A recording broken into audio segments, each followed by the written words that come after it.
That is nature of the relationship and like that. I don't overthink too much about it, okay? Because I'm already 46 and I'm old enough to understand everything. I'm not already in my 20s, like I still believe in fairy tales, so I don't think fairy tales really exist in this world, guys.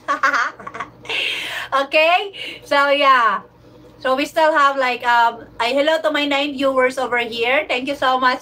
I hope that you're going to you're going to don't forget to subscribe to my YouTube channel if you haven't subscribed yet to my YouTube channel, guys. Please subscribe to my YouTube channel at Daphne and Victoria 777. And please also don't forget to like this live right now, okay? You're watching me live from Davao City, guys, all right? And it's 3:25 p.m. already here in my time. I'm not sure what time is in there in LA. Oh, Sir Ram Del Nasser, good morning to you, Sir Ram Del Nasser. And to all my viewers over here, hello. Hello, Mary JC. Hi, Mary JC. I'm sorry that I was really busy earlier, Mary JC, because I really have a lot of things to do.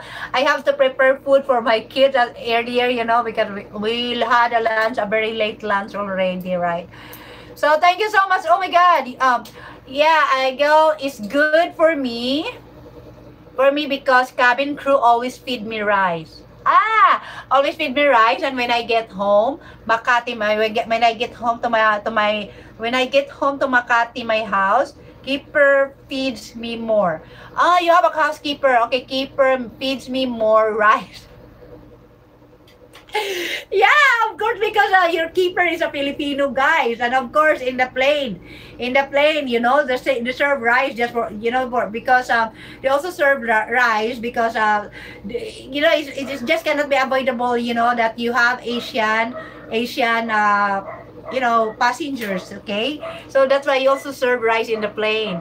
So it's rice you will yeah, rice is too heavy for our tummy, Sir Graham. But when I come home to Canada, I can barbecue steaks and stuff. Barbecue is steak is my favorite. I that's my favorite. That's my favorite, and it's been a long time that I haven't eaten my favorite food. But if I'm going to get lucky, I will be going to eat that every day again. Yeah, but I miss that for quite a long while, for quite a long time now. Ate na udok ako sa shirt ko. Hello, Janela Palasigi. Ate na udo ako sa short ko.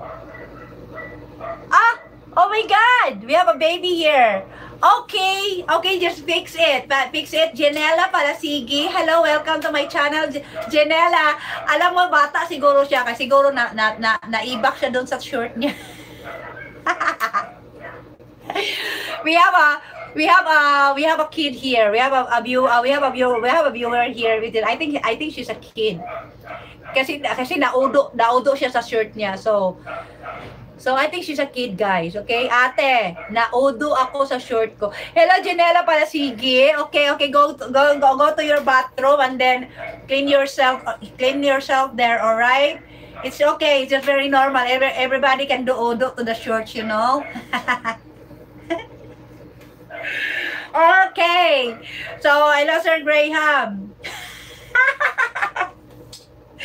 Sir Ram Del Nasser, imong anak nakatae na si mo yung short. Ram Del Nasser, pastilan, naudo daw siya. Alam mo yung mga bata, alam mo may mga bata talaga tayong nanonood dito. And then alam mo yung mga bata, gusto nila din mapansin sila. And then na-appreciate ko naman talaga dito, ate, naudo ako sa short ko. Baby to, alam ko baby to. Ano to, mga kinder pa to, mga grade school pa si. No, kinder pa to. Mga K1, K2, ayan, grade 1, grade 2, mga ganyan.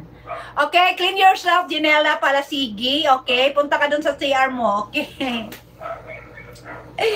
Ayan, so ikaw, Sir Ram Del Nasser, you don't have a kid yet? Yeah, because Sir Graham here, I have to ano. Sir Graham here, he was married. Yeah. He's married with his spouse. Yeah. But Sir Gray is also Sir Graham here being married, so he already have a background of being married. But I'm not sure if Sir Ram Del Nasser here is also married. Have you been married before, Sir Ram?